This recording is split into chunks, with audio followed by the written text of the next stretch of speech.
My first admission as we go into this, I did not wake up early enough to watch the London game. I was not going to wake up early to watch Desmond Ridder on my TV. Just full disclosure to the audience here. I did go back. I did watch the highlights, and I got to tell you, what I saw was ugly. What I saw is a quarterback that has no business being on an NFL field, just to be honest with you guys. And I think Falcons fans, after seeing the first 4 weeks of Desmond Ridder, would agree with me. Kyle, how are you evaluating Desmond Ridder through the first 4 weeks? And even if you want to go back to last season and add in those performances. The Atlanta Falcons juggernaut offense has 6 points now in the last 2 weeks. I remember after week 2 when everyone was saying, look at this sexy revamped Falcons offense. They had that like sky view camera angle of Bijan Robinson juking someone. Everyone was like, wow, look at this amazing Falcons offense. And now they've scored 6 points in 2 games with Desmond Ridder at the helm. It has been a rough stretch. I know they scored a touchdown against the Jaguars, but it was after the game was essentially over. The Falcons offense has been essentially putrid, and Desmond Ridder seems to be the odd man out in this situation because Desmond Ridder's a former 3rd-round pick. He's never showed flashes of being a starting NFL quarterback, and all the numbers will support the fact that Desmond Ridder is essentially there to hand the ball off to Bijan Robinson, and when they ask him to do anything in that offense, he's suffering from what some people might call like the Zach Wilson syndrome, where he's kind of like overthinking things a little bit too much and getting some analysis paralysis out there on the field, and then leading to a couple turnovers when he does make a decision on the first read because these are very good defenders on the field. It has been rough for Desmond Ridder, and through 10 games, it seems like Desmond Ridder has shown very little signs of being a future starting NFL quarterback. Kyle, have you ever heard the term butterface?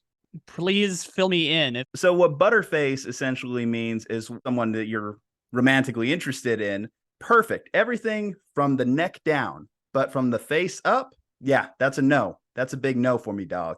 That's what I kind of like think of when you were talking about the Falcons as this revamp, this sexy offense, because they have everything you would look for in an offense aside from the quarterback position, because Kyle Pitts, that's a great piece at tight end. Drake London, I think that's a piece you could build around at wide receiver. Bijan Robinson, every time he touches the football, you think that you have a chance to score a touchdown. And although they've struggled this year, there's still some experts to say that they are one of the better offensive lines in the league. But when it comes to looking at Desmond Ridder, I saw this stat thrown around. Through the first 4 weeks, he's on pace to have more turnover-worthy plays than Jameis Winston in the 30-30 season. So he puts the ball in harm's way an awful lot for a quarterback that doesn't necessarily have the skill level to overcome mistakes. And when I look at, we just talked about Brock Purdy, for example. I look at like a Mr. Irrelevant. What was Brock Purdy do the best? He doesn't put the ball in harm's way. He has 0 interceptions so far this season. That's something that Desmond Ridder doesn't do. And until that is corrected, that's just going to ultimately hold back what this Falcons offense can be. And if I'm a Falcons fan, if I'm a Falcons player, I'm upset that Arthur Smith is not willing to make a change. And if we're going to do a makeover for this butterface, I think it starts with Taylor Heinicke. Let's go ahead and do a makeover for the Falcons offense and add Taylor Heinicke in, because I know Taylor Heinicke is probably an NFL backup, and that's probably the most that Taylor Heinicke is ever going to be considered.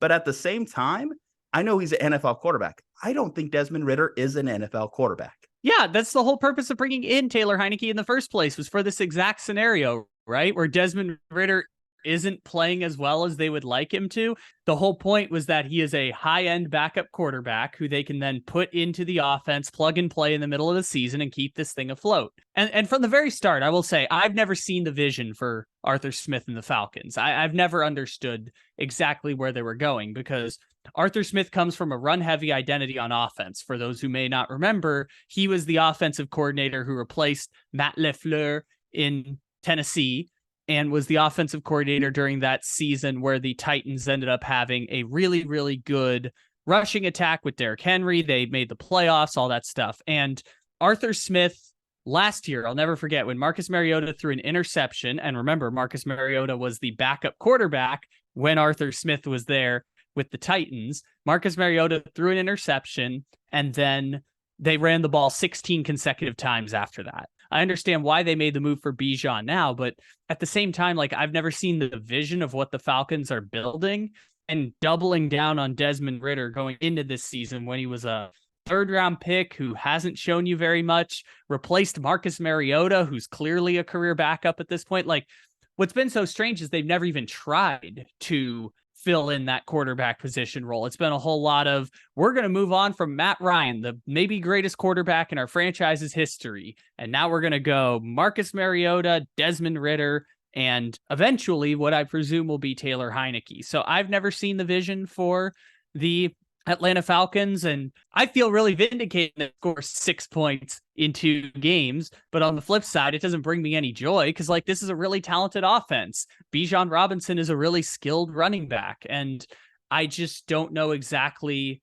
why the Falcons are continually committing to Desmond Ridder when they haven't seen much, but it's Arthur Smith's guy. Arthur Smith's willing to ride with Desmond Ridder and see where it takes him. And I guess I've never understood the vision, but they clearly have the talent. Even on defense, they have some talented players now, which is something that I've also been saying for years. The Falcons have just made the plan of, if we never ever address our defense, eventually it'll fix itself. What I will say for the Falcons and Falcons fans is, and this might be a little bit of a hot take, but I think, honestly, if you put Taylor Heinicke in there, you can make a case for me. This Falcons team will make the playoffs this year. This Falcons team on offense has enough pieces, and even defensively has enough pieces to even win a playoff game potentially in the first round if they have at least adequate quarterback play. But if they have quarterback play that we've seen through the first 4 weeks, they are just getting held back.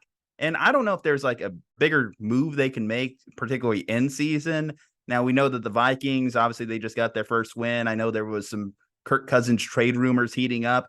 If I was the Falcons, I would be thinking about trying to make a move for a Kirk Cousins if I could. I mean, hell, again, I have Drake London. I have Kyle Pitts. I have Bijan Robinson. If you added Kirk Cousins into this offense right now, I think the Falcons would be a legitimate threat. Heck, I even look at, let's say, you mentioned Arthur Smith is not unused to bringing in his former Tennessee Titans quarterbacks. Ryan Tannehill hasn't looked great this year, but I think Ryan Tannehill obviously would be a huge improvement to the quarterback play they've had so far this season, especially if the Titans, let's say they kind of fall out of it a little bit more and they just kind of want to give some of their young quarterbacks some shine. Maybe they'd be willing to move off Ryan Tannehill in season.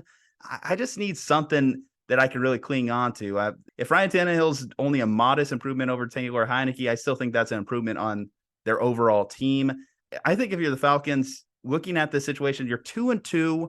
The NFC South is not out of reach because you look at the Tampa Bay Bucks, and the Bucks, I will give them credit. They're a lot better than I thought they would be this season, but we saw what happened when they went against Philadelphia. They're not ready to compete with good teams or great teams this year. You could overtake them. You're only a game behind them in the NFC South.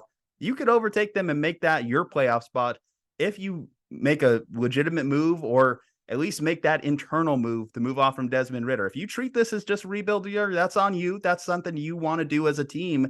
But when I look at the improvements on your defense, because they held the Jaguars only 17 points as a defense. The pick 6 was why it was a 24 score for the Jaguars. And the fact that you have a quarterback who's throwing pick 6s and then on the very next drive throwing another interception, it's just not going to help things. I think, Arthur Smith, you're doing a disservice to your team. And as this goes on, more eyeballs are going to turn to you if you just allow it to persist. You're either coaching it or allowing it to happen, right? I think so. And according to my expert analysis from watching the All 22 angle of the Toy Story broadcast, I think that the Atlanta Falcons are in a very interesting position offensively where, look, they are getting separation. They're creating plays. Their run blocking could be better, but Bijan Robinson's still putting up good numbers. I mean, people were talking about it was a 2-man race between him and Christian McCaffrey for the offensive player of the year so far. And then obviously the Falcons have crapped the bed the last 2 weeks, but at the same time, like, they were putting up numbers, they were playing well enough to compete. And I'm just curious to see what the direction is going forward, because I will say it is a small sample size, but because Ridder has shown you basically nothing up to this point that would give you hope or optimism, I think you're kind of looking at what's next and what are your alternatives. I don't think they're going to make a big trade like you were suggesting for a Tannehill or a Kirk Cousins. I think that's more of an off-season move, but like we said earlier, this was the whole purpose of bringing in Heinicke in the first place. All right, guys. Well, if you do pay attention to the Falcons quarterback situation closely, we would like to hear your thoughts. Have you seen something more from Desmond Ridder that maybe that we're ignoring? I know his second half stats looked a lot better than his first half stats, if that's worth something. But we'd like to hear how you evaluate this Atlanta quarterback situation. Is it time to put in Heinicke? Leave a like on the video, subscribe to the channel, follow us on all our social medias from Juju and Kyle. Stay safe, happy, and healthy. We'll see you next time.